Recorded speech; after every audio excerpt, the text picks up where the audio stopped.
Hello guys, welcome to chapter UPSC. ये video lectures will cover the spectrum book of Indian modern history और ये दोनों languages में होंगी, इंग्लिश और हिंदी. मैं रिकमेंड करूँगा कि आप जब ये लेक्चर्स को देख रहे हो तो आपके सामने स्पेक्ट्रम की बुक खुली होनी चाहिए, वो चैप्टर खुली होनी चाहिए. एंड मैं जब पढ़ा रहा हूँ तो जो भी पॉइंट आपको इम्पॉर्टेंट लगे आप उसे अंडरलाइन करते चलिए. Okay, so let us start. Advent of Europeans in India. Europeans India कैसे आए, क्यों आए, कब आए, we will understand. टाइम ना वेस्ट करते हुए let us directly start. Okay. Though we talk of ancient, medieval and modern periods in history, history is a continuity. It is not always easy to distinguish clearly when one period ends and another begins. So if we think of the history of modern India as beginning of the advent of Europeans, we need to go back to what is generally considered the medieval period, that is the 15th century itself. Indeed, to a time even before the Mughals came and established their empire. यद्यपि हम इतिहास में प्राचीन, मध्यकालीन और आधुनिक काल की बात करते हैं, इतिहास एक निरंतरता है. ठीक है, यद्यपि हम इतिहास में एंशेंट, मिडाइवल और मॉडर्न पीरियड की बात करते हैं, इतिहास एक कंटिन्यूटी है. एक अवधि समाप्त होने और दूसरी शुरू होने पर, एक पीरियड एंड होने और दूसरी स्टार्ट होने पर स्पष्ट रूप से अंतर करना हमेशा आसान नहीं होता है. बिल्कुल भी डिस्टिंग्विश करना आसान नहीं होता है. इसलिए यदि हम आधुनिक भारत के इतिहास को यूरोपीय लोगों के आगमन के साथ शुरू के रूप में देखते हैं, इसलिए यदि हम मॉडर्न इंडिया के हिस्ट्री को with the advent of Europeans देखते हैं कि इंडिया भारत में कब आए उस समय से देखते हैं, तो हमें उस समय पर वापस जाने की ज़रूरत है जिसे हम आमतौर पर मध्यकालीन, मध्ययुगीन काल माना जाता है. ठीक है, मिडाइवल पीरियड माना जाता है, दैट इज़ 15th सेंचुरी. वास्तव में मुगलों के आने और अपना साम्राज्य स्थापित करने से पहले भी, ओके, ये टाइम वो था 15th सेंचुरी. मुगल्स आए भी नहीं थे और अपना एम्पायर को इस्टेब्लिश भी नहीं किए थे. ओके, तो we will start with Portuguese in India. Portuguese were the first to come in India and last to leave. ठीक है, तो पोर्तुगीज़ इंडिया कैसे आए, क्यों आए, we will understand. It is the quest for and discovery of a sea route to India.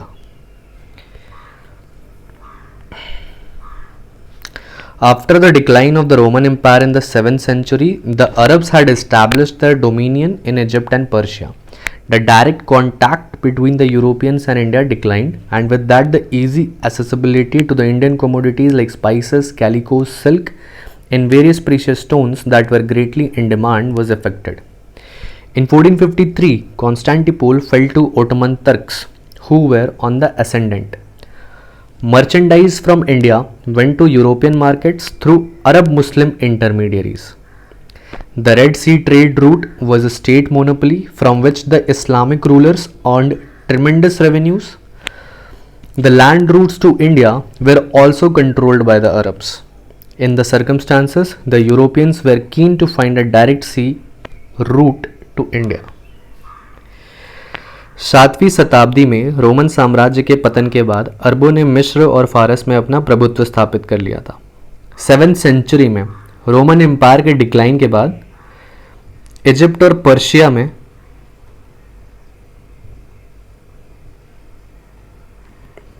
अपना dominion establish कर लिया था.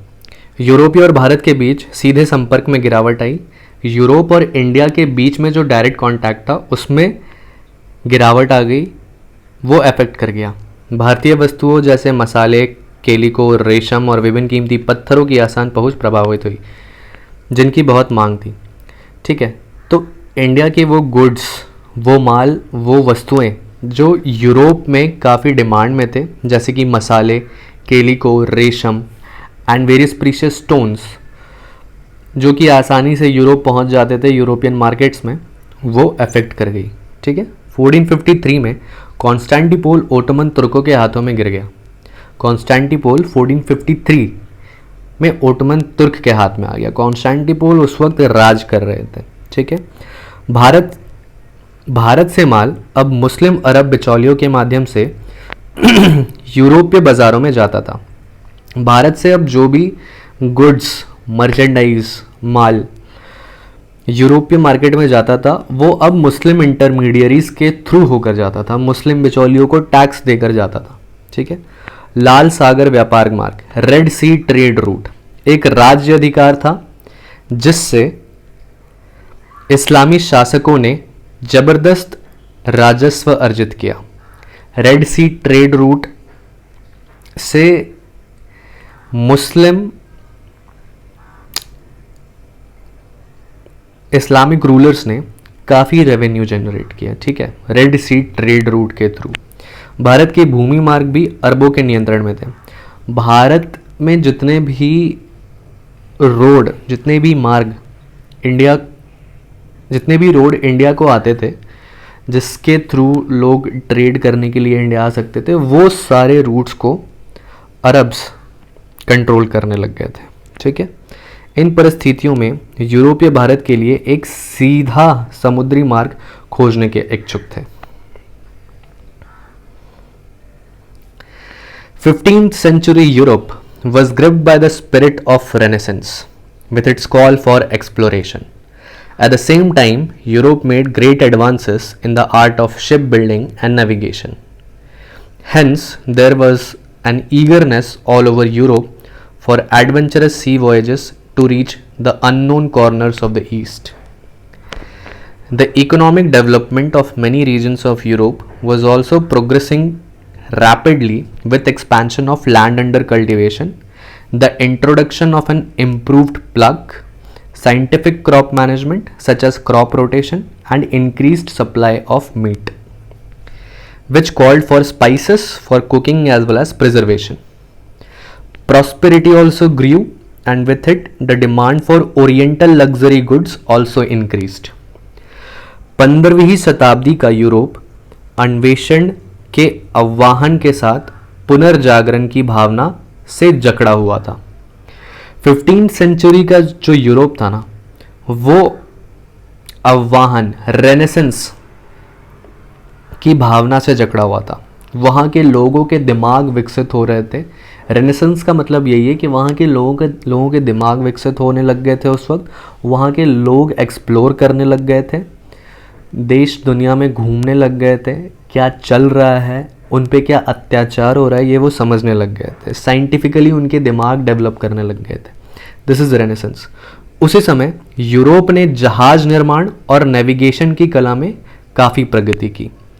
उसी समय यूरोप ने शिप बिल्डिंग और नेविगेशन की आर्ट में काफ़ी प्रोग्रेस किया, ठीक है। इसलिए पूर्व और अज्ञात कोणों तक पहुंचने के लिए साहसिक समुद्री यात्राओं के लिए पूरे यूरोप में उत्सुकता थी, ठीक है। To reach the unknown corners of the east के वो अननोन कॉर्नर्स तक जाने के लिए वहाँ के लोगों में काफ़ी उत्सुकता थी। यूरोप के कई क्षेत्रों का आर्थिक विकास भी खेती, यहाँ पूर्व लिखा हुआ है ना, यहाँ पूर्व नहीं है, ये हाँ ईस्ट, ओके। यूरोप के कई क्षेत्रों का आर्थिक विकास भी खेती के तहत भूमि के विस्तार के साथ तेजी से प्रगति कर रहा था। एक उन्नत हाल की शुरुआत वैज्ञानिक फसल प्रबंधन जैसे फसल रोटेशन और मांस की आपूर्ति में वृद्धि, जिससे खाने पकाने के लिए और साथ ही साथ मसालों के लिए कहा जाता है संरक्षण, ओके। समृद्धि भी बढ़ी और इसके साथ प्राच्य विलासिता के सामानों की मांग भी बढ़ी, ठीक है। तो यूरोप एक्चुअली इकोनॉमिकली भी डेवलप कर रहा था। वहाँ पे बहुत सारी चीज़ उसी वक्त शुरू हो गए थे जो बाकी कंट्रीज़ में काफ़ी लेट शुरू हुए, ठीक है। वहाँ के लैंड अंडर कल्टीवेशन यानी कि भूमि खेती के तहत भूमि के विस्तार के साथ तेज़ी से प्रगति कर रहा था, ठीक है। वैज्ञानिक फसल प्रबंधन जैसे फसल रोटेशन, क्रॉप रोटेशन, जिससे कि एक सीज़न में एक तरह के क्रॉप लगे तो नेक्स्ट सीज़न में किसी और तरह के क्रॉप लग रहे हैं, किसी सीज़न में स्किप कर रहे हैं, किसी सीज़न में कुछ और तरह के क्रॉप कर रहे हैं। इससे क्या होता है, जो सॉइल वहाँ का होता है, जो मिट्टी होता है, वो अपना न्यूट्रिएंट्स को मेंटेन करके रखता है। ठीक है, दिस इज सॉइल रोटेशन। और मांस की आपूर्ति में वृद्धि, जिसे खाने पकाने के लिए और साथ ही साथ मसालों के लिए कहा जाता है संरक्षण।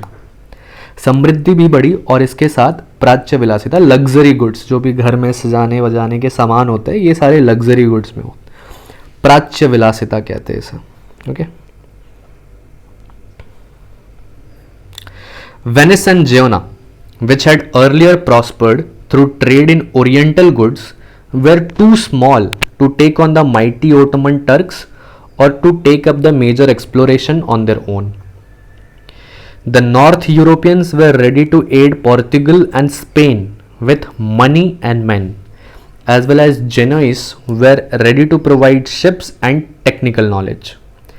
It is also to be noted that Portugal had assumed the leadership of Christendom's resistance to Islam, even as it had taken on itself the spirit of exploration that had characterized the Genoese.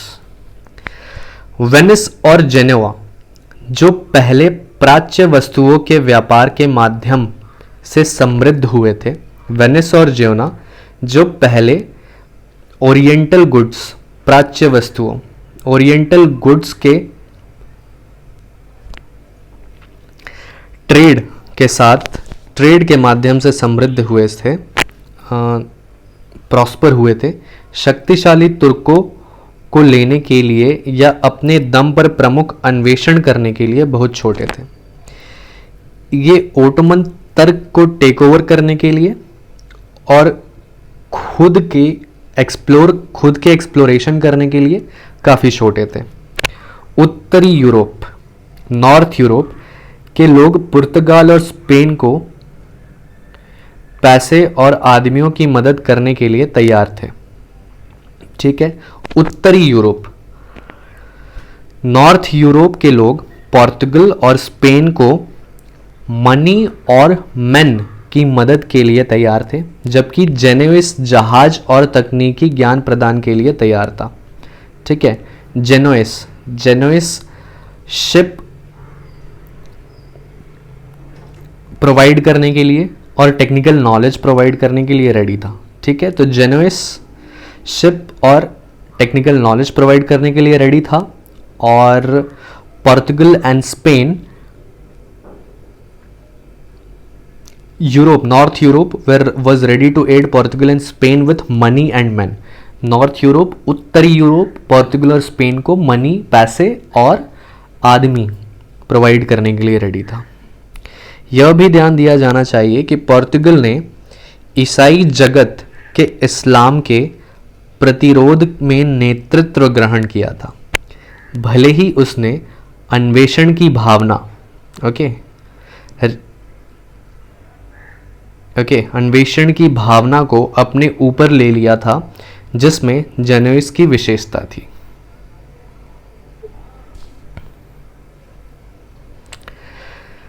It was in 1487 that the Portuguese navigator Bartholomew Dias rounded the Cape of Good Hope in Africa and sailed up the eastern coast.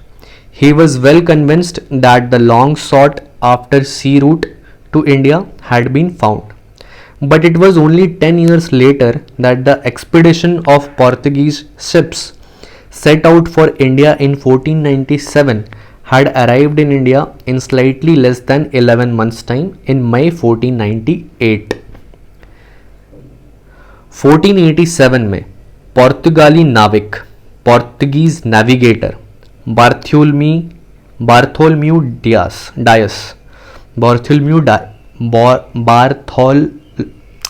Bartholomew Dias ने Africa में cap of good hope का चक्कर लगाया और पूर्वी तट की ओर रवाना हुए। ठीक है, बार्थोलोम्यू डायस ने अफ्रीका के केप ऑफ गुड होप में एक चक्कर लगाया था एंड ईस्टर्न कोस्ट तक पहुंच गया था। वह अच्छी तरह से आश्वस्त था, ही वॉज वेल कन्विंस्ड, कि भारत के लंबे समय से मांगा जाने वाला समुद्री मार्ग मिल गया है। The long sought after sea route to India has been found. ठीक है, बहुत लंबे समय से खोजे जाने वाला समुद्री मार्ग मिल गया है। लेकिन 10 साल बाद ही पुर्तगाली जहाज़ों का एक अभियान भारत के लिए रवाना हुआ।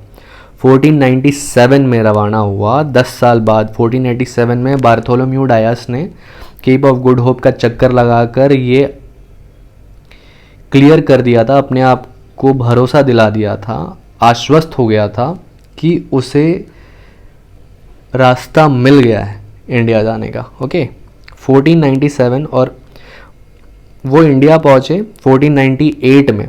11 महीने से थोड़े कम समय में भारत आ गया। Okay, from trading to ruling, Portuguese ने ट्रेड को रूलिंग में कैसे बदला। Okay, the arrival of 3 ships under Vasco da Gama led by Gujarati pilot named Abdul Majid at Calicut in May 1498 profoundly affected the course of Indian history.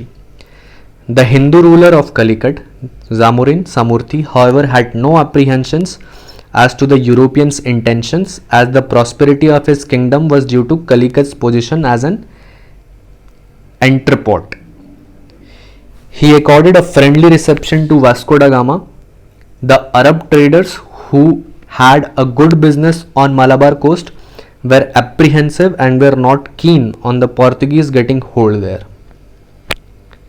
मई 1498 में कलिकट में अब्दुल माजिद नामक एक Gujarati pilot के नेतृत्व में वास्को डी गामा के तहत 3 जहाज़ों के आगमन ने भारतीय इतिहास के पाठ्यक्रम को गहराई से प्रभावित किया। हालांकि कालीकट के हिंदू शासक जामोरिन सामोर्थी, कालीकट के हिंदू राजा रूलर जामोरिन को यूरोपीय के इरादों के बारे में कोई आशंका नहीं थी, कोई भी हिंट नहीं था, क्योंकि उनके राज्य की समृद्धि कालीकट की एक एंट्रोपोर्ट के रूप में स्थिति के कारण थी। ठीक है, क्योंकि उनके राज्य की समृद्धि, उनके राज्य की प्रॉस्पेरिटी कालीकट के एंट्रोपोर्ट के रूप में स्थिति के कारण थी। उन्होंने वास्को डी गामा को दोस्ताना स्वागत किया। अरब व्यापारी जिनका मालाबार तट पर अच्छा कारोबार था, आशंकित थे और पुर्तगालियों को वहां अपनी पकड़ बनाने के लिए उत्सुक नहीं थे। पहले से जो भी मालाबार कोस्ट में अरब मर्चेंट्स थे, अरब ट्रेडर्स थे, वो पोर्तुगीज को लेकर काफ़ी ज़्यादा एक्साइटेड नहीं थे। ठीक है, for centuries the trading system in the Indian Ocean had numerous participants, Indians, Arabs, Africans from the east coast, Chinese, Javanese among others, but these participants acted according to some tactic rules of conduct and none had sought overwhelming dominance, though all were in for profit. The Portuguese changed that. They wanted to monopolize the hugely profitable eastern trade by excluding competitors, especially the Arabs. सदियों से हिंद महासागर, काफ़ी time से Indian ocean में trading system, व्यापार प्रणाली में कई भागीदार थे, काफ़ी सारे पार्टिसिपेंट्स थे। इंडियन थे, अरब्स थे, पूर्वी तट से अफ्रीकी थे, okay, Africans from the east coast, Chinese थे, जावानीज़ थे और अन्य लोग थे, अमॉन्ग अदर्स। लेकिन इन प्रतिभागियों ने आचरण के कुछ मौन नियमों के अनुसार काम किया था और किसी ने भी अत्यधिक प्रभुत्व की मांग नहीं की थी। ये सारे नॉर्मली ट्रेड ही कर रहे थे। इन्होंने कभी ये नहीं मांगा कि इन्हें रूल करना है, इन्हें चीज़ों को बदलना है। ये डोमिनेंस करने के इरादे से कभी भी नहीं थे, ये बस ट्रेड कर रहे थे। हालांकि सभी इसमें लाभ के लिए थे, सब बस प्रॉफिट मेकिंग के लिए थे। पुर्तगालियों ने इसे बदल दिया। वे प्रतिस्पर्धियों, विशेष रूप से अरबों को छोड़कर अत्यधिक लाभदायक पूर्वी व्यापार पर एकाधिकार करना चाहते थे।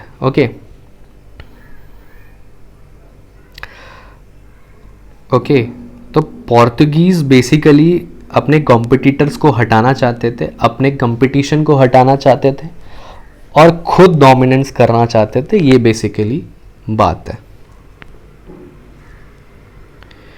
Vasco da Gama stayed in India for 3 months. When he returned to Portugal, he carried back with him a rich cargo and sold the merchandise in European markets at a huge profit.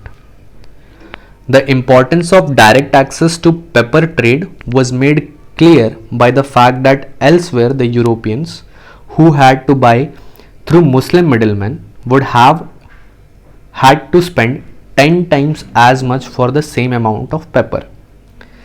Not surprisingly, other profit-seeking merchants of European nations were tempted to come to India and trade directly. Vasco da Gama 3 महीने भारत में रहे। जब वह पोर्तुगल लौटा तो वह अपने साथ एक समृद्ध माल, मतलब पूरा कार्गो को भर कर ले गया। ठीक है, शिप को भर के ले गया, मर्चेंडाइज से, माल से, गुड से, और यूरोपीय बाजार में भारी लाभ पर माल बेच दिया। काली मिर्च के व्यापार तक सीधी पहुंच का महत्व इस तथ्य से स्पष्ट हो गया था कि कहीं और यूरोपीय लोगों को, जिन्हें मुस्लिम बिचौलियों के माध्यम से खरीदना पड़ता था, काली मिर्च की समान मात्रा के लिए 10 गुना अधिक खर्च करना पड़ता था। ठीक है, तो जो वास्को ड गामा काली मिर्च लेकर गया था यूरोप में, उस काली मिर्च का प्राइस वहाँ पे पहले से मिल रहे काली मिर्च जो कि मुस्लिम इंटरमीडियरीज बेच रहे होते थे, उसके प्राइस से 10 टाइम्स कम था। ठीक है, तो इससे यही चीज़ स्पष्ट हो गया कि कितना प्रॉफिट मेकिंग बिजनेस इंडिया के साथ हो सकता है। आश्चर्य नहीं कि यूरोपीय देशों के अन्य लाभ चाहने वाले व्यापारियों को भारत आने और सीधे व्यापार करने का लालच था। ठीक है, यूरोपीय इंडिया आकर डायरेक्ट ट्रेड करना चाहते थे। A voyage was undertaken by Pedro Alvarez Cabral to trade for spices. He negotiated and established a factory at Calicut, where he arrived in September 1500. There was an incident of conflict when the Portuguese factory at Calicut was attacked by the locals, resulting in the death of several Portuguese. In retaliation, Cabral seized a number of Arab merchant ships anchored in the harbor and killed hundreds of their crew, besides confiscating their cargo and burning the ships. Calicut was bombarded by Cabral. Later, Cabral succeeded in making advantageous treaties with the local rulers of Cochin and Kannanur. मसालों के व्यापार के लिए Pedro Alvarez Cabral द्वारा एक यात्रा की गई थी। उन्होंने बातचीत की और कालीकट में एक कारखाना स्थापित किया, कालीकट में फैक्ट्री सेटअप किया, जहां वे सितंबर 1500 में पहुंचे। ठीक है, पेड्रो अल्वारेज कैब्रल 1500 में कालीकट में एक फैक्ट्री सेटअप किया। संघर्ष की एक घटना हुई जब कालीकट में पुर्तगाली कारखाने पोर्तुगल फैक्ट्री पर स्थानीय लोगों द्वारा हमला किया गया, जिसके परिणाम स्वरूप कई पुर्तगाली मारे गए। प्रतिशोध में कैब्रल ने बंदरगाह में लंगर डाले, कई अरब व्यापारी जहाज़ों को जब्त कर लिया। ठीक है, ओके, जो भी अरब व्यापारियों के जहाज थे उन सभी को जब्त कर लिया, ठीक है। और उनके माल को जब्त करने और जहाज़ों को जलाने के अलावा उनके सैकड़ों चालक दल को मार डाला। उस जहाज़ को जब्त भी किया, शिप्स को सीज भी किया, उनके गुड्स को एक्वायर भी किया और काफ़ी सारे क्रू मेंबर्स को भी मार दिया पेड्रो अल्वारेज कैब्रल ने, ठीक है। कालीकट पर कैब्रल द्वारा बमबारी की गई थी। बाद में कैब्रल कोचिन और कन्नानौर के स्थानीय शासकों के साथ लाभप्रद संधियां करने में सफल रहा। ओके, बाद में कैब्रल कोचिन और कन्नानौर के रूलर्स के साथ